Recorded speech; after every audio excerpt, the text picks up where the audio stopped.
बिस्मिल्लाहिर्रहमानिर्रहीम। अस्सलाम वालेकुम स्टूडेंट्स। उम्मीद है तमाम स्टूडेंट्स खैरियत के साथ होंगे जी। और क्लास 9 की न्यू बुक इंग्लिश का आज हम करने जा रहे हैं जी unit number 6 the value of time. और इससे पहले हम लोगों ने 5 चैप्टर्स जो अपने कंप्लीट कर लिए हैं। नीचे आपको डिस्क्रिप्शन बॉक्स में प्लेलिस्ट का लिंक भी मिल जाएगा जिससे आप लोग तमाम प्रीवियस लेक्चर्स को एक्सेस कर सकते हो।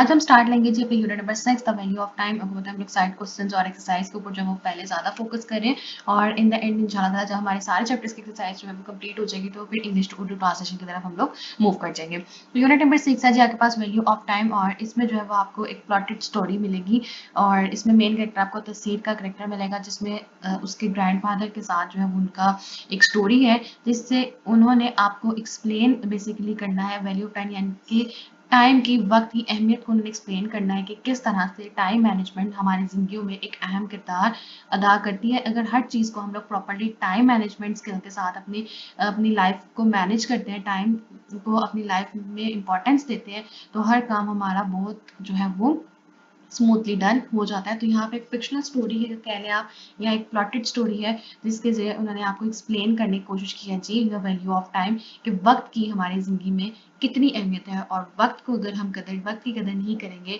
तो हमारे जो ज़िंदगी में काम है वो जो है वो बिखर जाएंगे। तो स्टार्ट लेते हैं जी यूनिट नंबर 6 का वैल्यू ऑफ टाइम। यहाँ पे आपको सबसे पहले एक ब्रेनस्टॉर्मिंग एक्टिविटी मिलेगी जिससे आप कंप्लीट करेंगे। उसमें आपने डेली रूटीन अपनी मेंशन करनी है कि आपकी मॉर्निंग रूटीन में कितनी डेली एक्टिविटी क्या है, कितना टाइम आप उस पर देते हैं। जब स्कूल जाते हैं तब कौन सी एक्टिविटीज़ है वो कितना टाइम कंज्यूम करते हैं, स्कूल के बाद वाली एक्टिविटीज़ आपके कितना टाइम लेती हैं और इवनिंग रूटीन में आपकी कौन कौन से रूटीन्स हैं, स्लीपिंग टाइम है, रीडिंग एक्टिविटी है, आपकी कोई फैमिली टाइमिंग है, उसमें आप लोग कितना कितना टाइम कंज्यूम करते हैं। तो ये आप लोगों की एक ब्रेनस्टॉर्मिंग एक्टिविटी जो कि आप लोग अपने खुद फिल करेंगे। तो यहाँ पे अगर आप देखो सबसे पहले जो आपके जहाँ से आपका चैप्टर स्टार्ट होता है पहला वर्ड ही आपका मेन कैरेक्टर एक्सप्लेन कर रहा है दैट इज द सीड। तो यहाँ पे सबसे पहला आपका जो क्वेश्चन है साइड क्वेश्चन जो है आपके टेक्स्ट के वो है जी who is the main character of the story and what are his positive qualities. Then आपके पास क्वेश्चन आ जाता है how did the seed's teachers and parents feel about this time management issues. Then आपके पास आ जाता है question number 3 what was the lesson that the seed's grandfather taught him using the jars rocks pebbles and sands. तो total हमारे पास 3 आपके इसमें आएंगे जी साइड क्वेश्चंस और उसके बाद फिर हम मूव करेंगे अपनी कॉम्प्रिहेंशन यानी कि अपनी एक्सरसाइज बेस्ड क्वेश्चंस की तरफ। तो नोट्स जब आपको स्क्रीन पे विजिबल होंगे यूनिट नंबर 6 के द वैल्यू ऑफ टाइम और side questions of the text. और उसमें सबसे पहला आपका क्वेश्चन है who is the main character of the story what are his positive qualities. और उसका आंसर होगा the main character of the story is the sea. His positive qualities are that he is cheerful and kind hearted and he is adored by everyone. Question number 2. How did the seed teachers and parents feel about his time management issues? Answer is the seed teachers were greatly concerned about him and his parents were perpetually worried due to his poor time management. Question number 3. What was the lesson that the seed's grandfather taught him using the jars, rocks, pebbles, and sand? Answer is the seed's grandfather taught him that the jar represents his time and the big rocks represent the most important things in the life like schoolwork, family, and health. The pebbles stand for other priorities like hobbies and friendship, and the sand represents small trivial things. If you fill the jar you time with the sand first, there would not be enough space for the big rock. But if you prioritize the important things first, everything else fit properly. तो ये एक example थी जिससे तस्वीर को जो है वो टाइम मैनेजमेंट का बताया गया कि अपनी जो इम्पोर्टेंट चीज़ें हैं उसको सबसे पहले किया जाए, उसके बाद अपनी बाकी चीज़ों को प्रायोरिटी दी जाए। जैसे कि उसने एग्जांपल दी कि अगर हम पहले सैंड को फिल कर देंगे जार में तो बाकी वो रॉक्स वगैरह के पेबल्स की स्पेस नहीं लेगी। जबकि अगर हम ऐसा करें कि अगर हम पहले बिग रॉक्स को फिल करें फिर उसमें पेबल्स डालें और फिर लास्ट में हम डालें जी सैंड तो हमारा जार भी कवर हो जाएगा और हमारी तीनों की तीनों चीज़ें उस जार के अंदर आ जाएंगी। तो ये एक एग्जाम्पल है जो क्या एक्सप्लेन करेगी वैल्यू ऑफ टाइम और टाइम मैनेजमेंट स्किल को एक्सप्लेन करती है इस स्टोरी के अंदर। तो ये इसका मेन एक प्लॉट है उसका स्टोरी का। आगे चलते हैं जी यूनिट नंबर 6 की एक्सरसाइज की तरफ। यहाँ पे आपको मिल जाएगी ग्लोसरी जो कि हमारे पास सिनोनिम्स के लिए इंपॉर्टेंट होती है जो कि आपने करनी भी है और सिनोनिम्स जो है वो मोस्टली इस तरह से आते भी हैं। परपेचुअली का है जी कॉन्स्टेंटली यानी कि मुसलसल, intrigued, fascinate, methodologically in a systematic manner, elucidated, made something clear, gratification, चाहिए, reliability, trustworthy, content, peaceful happiness, cherished, protect and care for something, someone lovingly, prioritizing, more important, significant, noteworthy, fulfillment, satisfaction और happiness। आगे आ जाते हैं जी अपने comprehension की तरफ। Comprehension exercise आपके पास और उसमें सबसे पहले पार्ट ए है answer the following questions. Total 5 questions हैं जो कि हमने आंसर करने हैं। नोट्स की तरफ चलते हैं जी और देखते हैं कि किस तरह से हम लोगों ने इन क्वेश्चंस का आंसर करना है। Question number 1 is how would the seed waste his time before he visited his grandfather? Answer will be before visiting his grandfather, the seed wasted his time by playing video games, chatting with the friends, and daydreaming while ignoring his schoolwork and chores. Question number 2. In what way did the poor time management affect the seed's performance? Answer is due to poor time management, the seed often ran out of the time, which led to rushed assignments and incomplete tasks.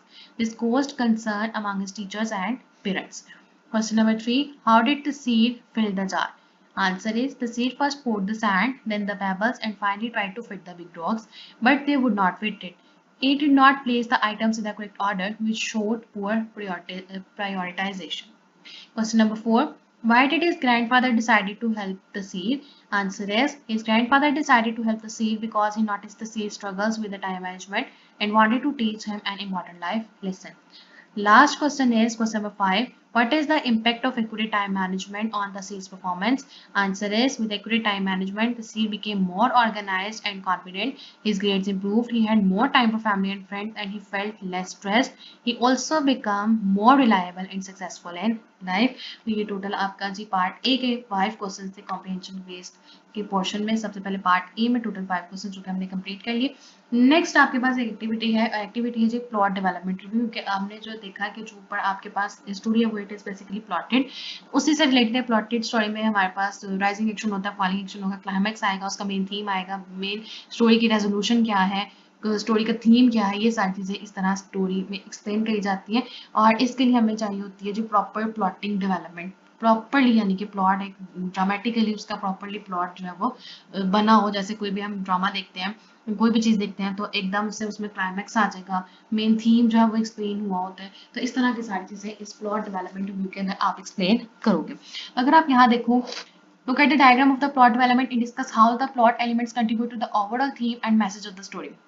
तो यहाँ पे आप देखो climax explain करें, rising action, falling, exposition और resolution. अब rising action क्या है? The point at which the main character face struggles and hardship. Rising action क्या है? किसी भी स्टोरी, किसी भी ड्रामा के अंदर वो कैरेक्टर जो मेन कैरेक्टर है, कोई भी आपका कैरेक्टर है जो मेन उसका कैरेक्टर है उस ड्रामा के अंदर, वो जो हार्डशिप्स और स्ट्रगल्स फेस कर रहा है during that period of the time, उसे हम कहेंगे राइजिंग एक्शन। अब फॉलिंग एक्शन क्या होगा? The point at which the climax lead to the resolution. जब क्लाइमेक्स उसकी बेसिकली उसका जो गोल है उसको अचीव करने की तरफ जाना शुरू हो जाएगा तो वो क्या हो जाएगा? Falling action. Exposition, beginning of the case where characters and settings are introduce. Exposition का मतलब होता है कि हम लोग इंट्रोडक्शन जो दे रहे होते हैं कैरेक्टर का और आपकी स्टोरी का, उसकी सेटिंग का, कहाँ पे बनाई जा रही है, क्यों बनाई जा रही है, क्या कैरेक्टर है, ये कैरेक्टर का क्या काम है, उन चीज़ों की एक्सप्लेनेशन क्या कहलाती है? Exposition. Resolution, the point which marks the end of the story. जहाँ पे हमारी स्टोरी एंड हो जाती है उसे हम लोग क्या कहते हैं? रेजोल्यूशन। और यहाँ पे अगर आप देखो तो यहाँ पे उन्होंने उस स्टोरी का सारा एक्सप्लेन किया हुआ है कि एक्सपोजिशन क्या है, राइजिंग एक्शन, क्लाइमेक्स एक्शन इस स्टोरी के अंदर किस तरह से एक्सप्लेन किया गया। अगर आप पार्ट बी की तरफ आओ, ए में अगर आप देखो तो उसने प्ले डेवलपमेंट में कहा है what do we learn about the series character and his struggles with the time management at the beginning of the story, why is this important for understanding the plot.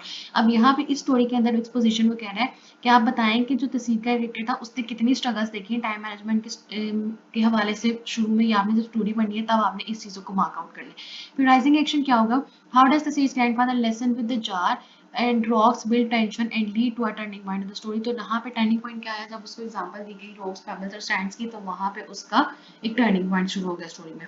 Climax क्या होगा? What is the most exciting और critical moment in the seed's journey towards a better time management. तो ये जो आपके पास steps हैं इस के अंदर, प्लॉट डेवलपमेंट के अंदर, ये आपको मिलेंगे जब आप पूरी स्टोरी रीड आउट करोगे, तब आपको ये सारे पॉइंट्स मिलते जाएंगे। पार्ट ए जो है वो आपका होम टास्क होगा, जबकि पार्ट बी जो है वो हम खुद को सॉल्व करेंगे। क्या है जी? Fill in the plot development diagram based on the above mentioned questions. आप लोगों ने उसको पढ़ लिया, हमने नोट डाउन कर लिया। अब हम करने जा रहे हैं पार्ट बी और इसके अंदर हम फिल करेंगे प्लॉट डेवलपमेंट डायग्राम। आपको उन्होंने दे दी है based on the above mentioned questions, उन क्वेश्चंस के हवाले से, और अब हमने सॉल्व करना है। जो आपके पास नोट्स होंगे उसमें इस तरह से डायग्राम नहीं आएगी। डायग्राम आप यहाँ पे देखोगे, यहाँ पे मैंने जो सारा कुछ लिखा है वो बाय हेडिंग्स लिखा हुआ है कि आपने ये चीज़ जो है वो राइजिंग एक्शन जो हेडिंग होगी वो आप यहाँ पे लिखोगे, फॉलिंग एक्शन का यहाँ पे एक्सप्लेन करोगे, एक्सपोजिशन का जो पैराग्राफ नोट्स में होगा वो यहाँ पे लिखना है, थीम का यहाँ लिखोगे और रेजोल्यूशन का आप यहाँ पर लिखोगे, तो वो आपका स्टोरी होगी। और जो मेन लाइन आपको नोट्स में मिलेगी वो आपने यहाँ पे लिखनी है। नोट्स की तरफ चलते हैं और आपको मैं एक्सप्लेन करती हूँ plot development diagram for the value of time. यहाँ पे आपको ये प्लॉट डेवलपमेंट डायग्राम जो है वो नजर आ रही है। नोट्स में जो है वो डायग्राम प्रॉपरली नहीं बनी हुई है, यहाँ पे सिर्फ एक्सप्लेन किया गया। तो जो ये पहला आपको एक लाइन लिखी हुई नजर आ रही है, the seer understands the lesson of the jar realizing that if he prioritizes important things, big rocks first, everything else fits into the place। तो ये जो सबसे पहली लाइन है ये आपकी आएगी जी इसके अंदर, ठीक है। यहाँ पे आपने वो वाली लाइन एक्सप्लेन करनी है, बाकी जो साइड चीजें हैं उनकी जो है वो हेडिंग्स बनी हुई है। फिर आपका राइजिंग एक्शन, ठीक है। सबसे पहले आपका जो उस साइड पे डायग्राम में है वो है राइजिंग एक्शन। राइजिंग एक्शन क्या है? तसीर's grandfather teaches him the lesson with the jar filled with the rocks, pebbles and sand. This demonstration builds suspense and marks a turning point in the तसीर's mindset. Then आपके पास आ जाता है जी following action. Following action में क्या है? तसीर starts practicing time management. He follows a schedule, complete tasks on the time and become more responsible. His performance and relationships improve. फिर आपके पास आ जाता है प्लॉट डेवलपमेंट में exposition. Tasir is a cheerful and kind-hearted boy but struggles with the procrastination and the poor time management. His school work suffers and his parents and teachers were worried.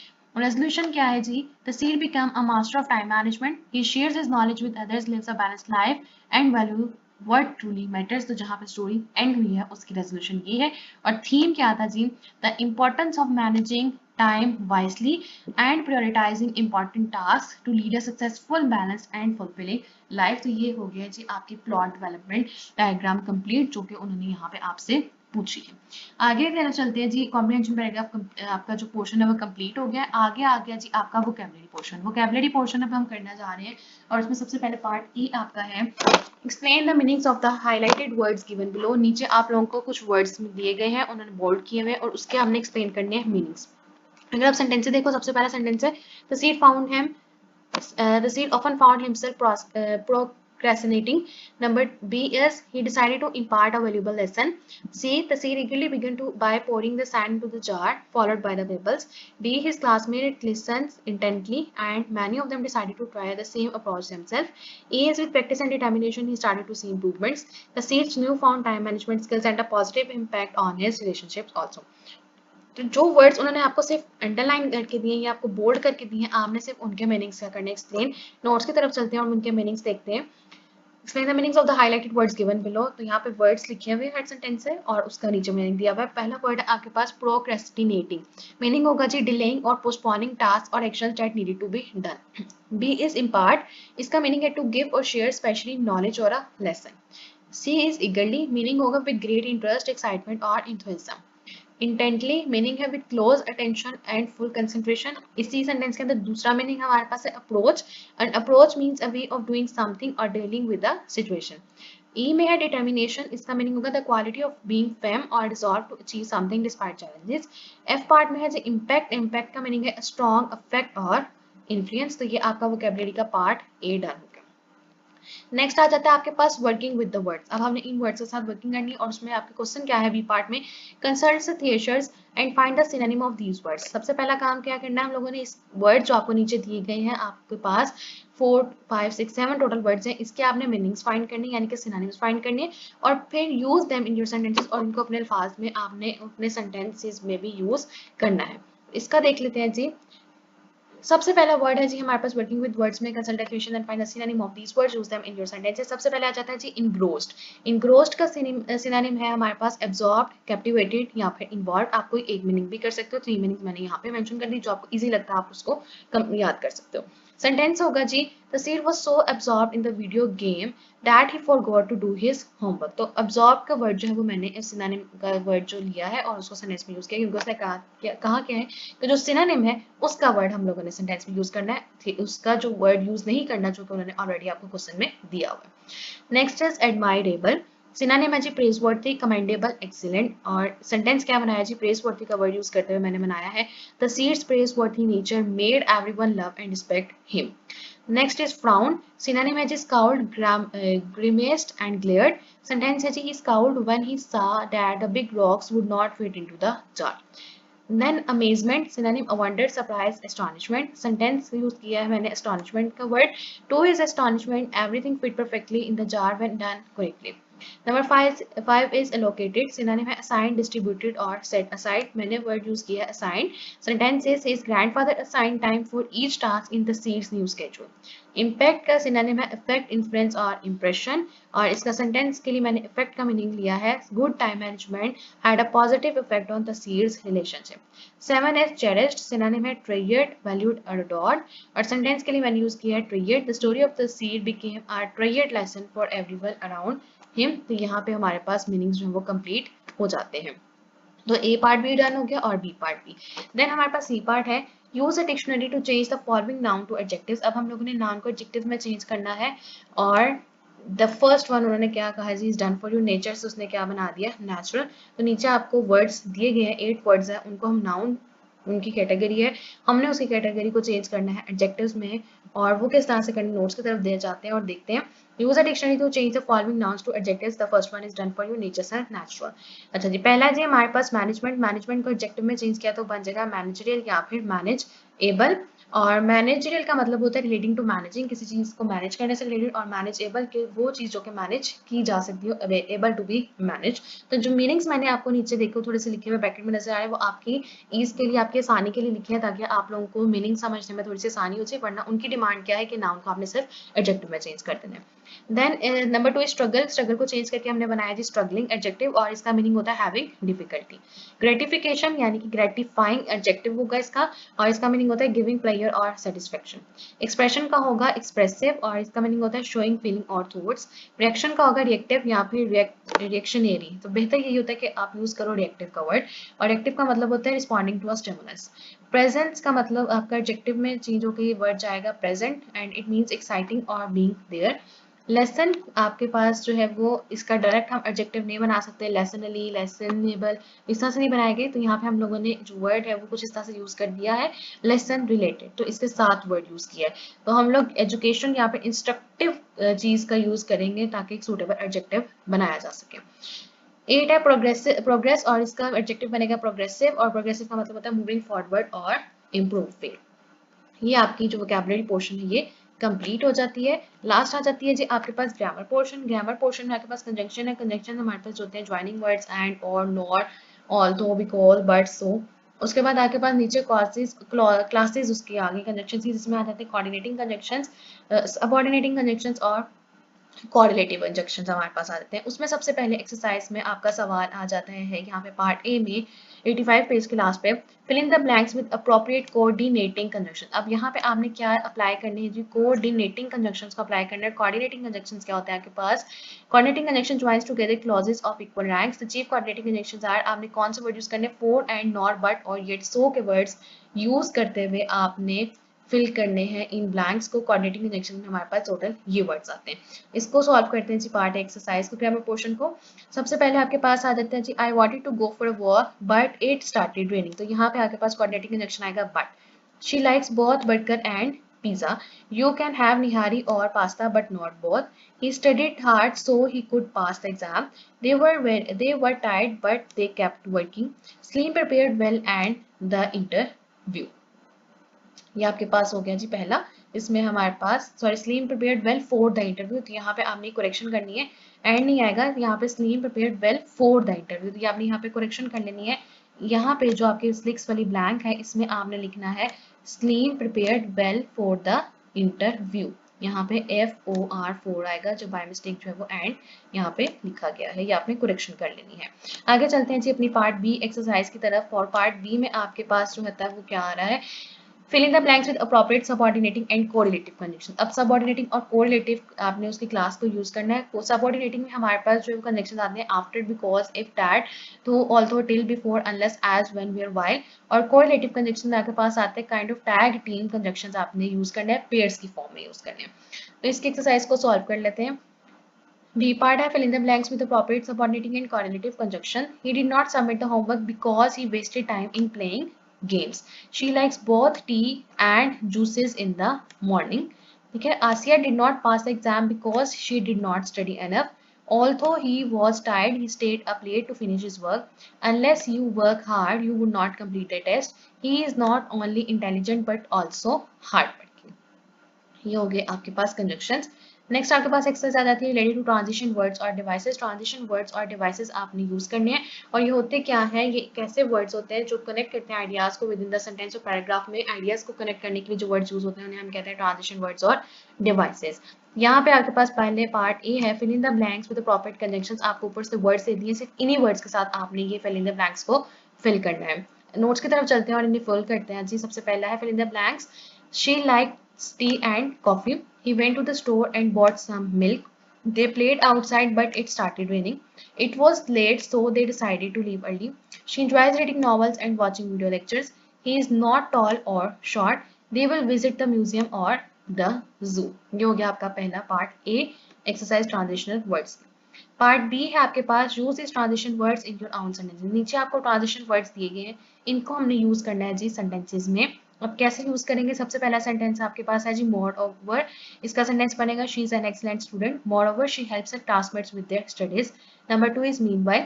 The teacher was taking homework. Meanwhile, the students were revising their notes. Therefore, he did not prepare for the test. Therefore, he failed. In addition, the hotel provides free breakfast. In addition, guests can enjoy free Wi-Fi. 5 is furthermore, the book is interesting. Furthermore, it teaches important life lessons. तो ये आपकी part be exercise भी done हो गई। Part सी क्या है जी, हमारे पास लास्ट एक्सरसाइज पोर्शन है हमारे पास।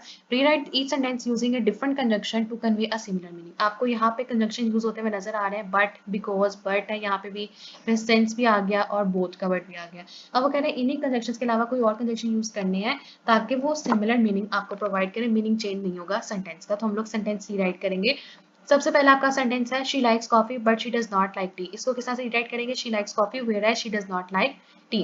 Then is second is they went for a walk because the weather was nice. इसको रीराइट करेंगे they went for a walk as the weather was nice.